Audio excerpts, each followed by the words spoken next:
Dietitian Facebook Live. Andrea Hardy here. I am so excited to be meeting you this Monday to be talking a little bit about holidays and gut health, because that is a hot topic at the Ignite offices this time of year. I'm actually going to pop my headphones out. I've been hosting Ask a Dietitian for about 6 months now, and what I've been doing is taking the videos, uploading them to YouTube, and then putting them on my blog so you guys can rewatch them. And I recently, for fun, did a survey of those who follow me on Instagram to see, what length of video do you guys like? And what I'm hearing is that you guys like shorter videos. So what I'm going to try to do, which is hard because you guys all know I talk a lot, is to shorten the time of the videos. And then I'm also doing a survey of my mailing list to see what you guys really want to see for 2018, because I want to keep you guys happy. So I'm going to copy paste after this the survey in the notes below. And if you guys are an Ignite follower, please fill it out, and then I know what you guys want to see for 2018. So today I really wanted to talk about is how to keep your gut healthy and happy over the holidays. And I know this is a big one. A lot of people book in like emergency last minute appointments to come up with a strategic holiday eating plan so that they don't feel unwell. And so the reason I find holidays is so tricky is we go out a lot to eat. So we're out at parties, we're out with friends, we don't know what's going to be there. We go to potlucks and dinners out and Christmas parties. And so there's lots of unknowns in terms of food. As well, I find this time of year physical activity starts to go down because you are so busy, because it might be cold out. You might not be getting in your usual workouts, which then tend to affect your bowels. And lastly, but oftentimes the most importantly, is stress. So stress is a huge issue in terms of the gut-brain axis, so how the brain and the gut talk to one another. And when we are more stressed, our brain may talk to our enteric nervous system, so that's the nervous system in your gut, and may alter how it digests. So I have my top holiday tips to make sure that your gut is healthy and happy over the holidays. And so these are some good, really basic tips. However, I strongly encourage, if you're really, really worried about the holidays, to make sure you get in to see your dietitian and talk to them about your holiday eating plan to make sure that your gut symptoms are happy. So my first tip is to slow down while you eat. And so usually this time of year, we're out for dinner, talking with people, eating and talking simultaneously. And what happens is when you do that, you tend to swallow a lot of air. We may tend to eat a little bit quicker, or because we're in good company, ignore those hunger and fullness signals. So when we slow down and eat a little bit more mindfully, we can help the digestive process. So making sure that you chew your food well, because digestion starts in the mouth when you're chewing. And make sure you kind of pace yourself. Be conscious of talking and eating simultaneously, because you will swallow a lot of air, and that can contribute to distension, discomfort, bloating. And in terms of the mindfulness piece of things, a lot of times we eat past the point of fullness when we're at Christmas parties, and that's because the food is so delicious. We're in good company. A lot of times when you're out at the restaurants, the plates sit in front of you maybe longer than they would at home. And you tend to nibble, eat mindlessly. The dim lighting in restaurants tend to be a catalyst for nibbling mindlessly or not paying attention to what's on your plate. And when we overeat, it can definitely affect our digestive processes. So making sure you check in. A lot of times I tell patients to stop when they're comfortably full or satisfied, or consciously put down your fork midpoint through the meal and check in. How am I feeling? How's my stomach feeling? How full am I getting? And kind of check in at that point and ask yourself, how much do I think I'm going to need to feel full or comfortably satisfied?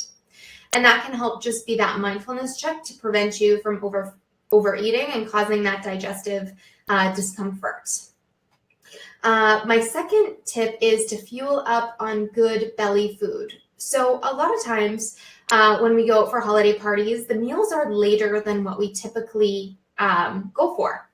And so what happens is we get there and we're ravenous. And by the time we order and our food comes, it's way past our usual dinner time. So again, we tend to overeat because we're starving. or we tend to make a choice that may hurt our belly because it's rich and delicious and it's something that'll fill you up in that moment because you are over hungry. So I like to say fuel up on good belly food before you go out to eat. So have a little bit of a snack before you go. Something to tie you over, something with a bit of fiber, because that's something that restaurant meals tend to avoid or not have a lot of. So usually I say like maybe some veggies and hummus, or, you know, a nice veggie soup, or maybe a piece of fruit or some dried fruit and nuts, just something to tie you over and something that's of high nutrition quality to kind of get your gut going in the right direction in terms of not being ravenous by the time you get to dinner. Also, that really helps to keep you off of what I call the fiber roller coaster. So usually when we cook and prepare all our own meals, we're a lot more consistent with our fiber intake, so we don't bump up and down. But if we go from eating at home one day to nice high fiber intake all the way down to like super low fiber intake when you eat out, back up to high fiber, back down to low fiber at a different event, that's what I call the fiber roller coaster. And fluctuating like that can cause some digestive discomfort. A lot of times people with IBS, because they are more sensitive, tend to, you know, do a lot better when they have consistent fiber intake because fiber regulates how fast things move through your gut. So if you tend to not have a lot of fiber, that will slow down your transit time and very likely exacerbate some of those symptoms. So give more time for fermentation or lead to more IBS-C type symptoms, so those constipation type symptoms. So make sure you keep off that fiber roller coaster. And by fueling up on that good belly food before you go to eat, that can really help. My next ones are about self-care. So we know, you guys know, that the gut-brain connection is very, very important in IBS. In fact, I often say, you know, food is only one part of the puzzle. We have to consider all of the pieces of the puzzle, and mindfulness and stress is a really big component. And we know stress is higher over the holidays. So make sure you take some time for self-care. So really try to take some time to build in some opportunity to practice some mindfulness or some self-care throughout the day, so that you're not feeling on the go, rushed, stress all of the time, because that can really alter how our brain and our gut talk to one another and exacerbate how we perceive those gut symptoms. I like to encourage people to build in body trust. So people with digestive issues tend to not trust their bodies. And because of that lack of trust, when you go to eat, let's say you're out at a potluck style meal and you go to eat and you think to yourself, oh, I think this is going to make me sick. That can be enough to trigger that inappropriate brain-gut connection, which then may either alter digestion or alter how you perceive that digestion, thereby making some symptoms worse. So building in body trust, building in mindfulness is a really helpful way. So for IBS clients, you know, on my IBS database, we have lots of different meditative, mindfulness-based stress reduction options on building in body trust specifically. And I think this is very important because our intuitive mind is something that reacts right away situationally. And then our more problem-solving logical mind is something that thinks about those things after. So intuitively, if you see a food that you think is going to make you sick, very likely your brain and your gut may talk to one another inappropriately and may alter that digestion or may alter how you perceive that digestion out of fear or anxiety or stress that it may make you feel unwell. And lots of people are like, I don't think this is a thing. Well, guys, it really, really, truly is.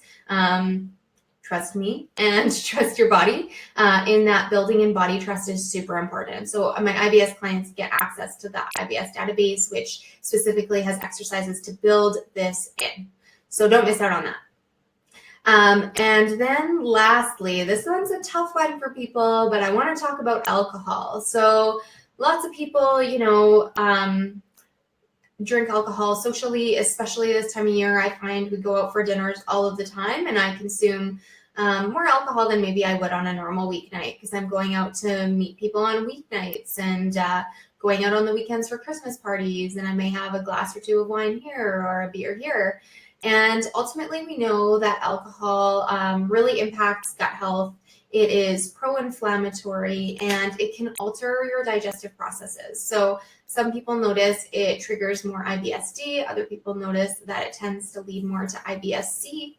However, it doesn't mean that you can't have alcohol. I just say, plan it strategically. A lot of people kind of get to know their bodies over working with a dietitian on their IBS. So figuring out, what they can do 2 nights in a row and what they can't. So maybe I can have a glass of wine with dinner on a Friday, but if I do it Friday, Saturday, Sunday, by Monday, I'm really sick. My gut symptoms are out of control. So considering how often you have it, what the frequency of that might look like, and what you tolerate best.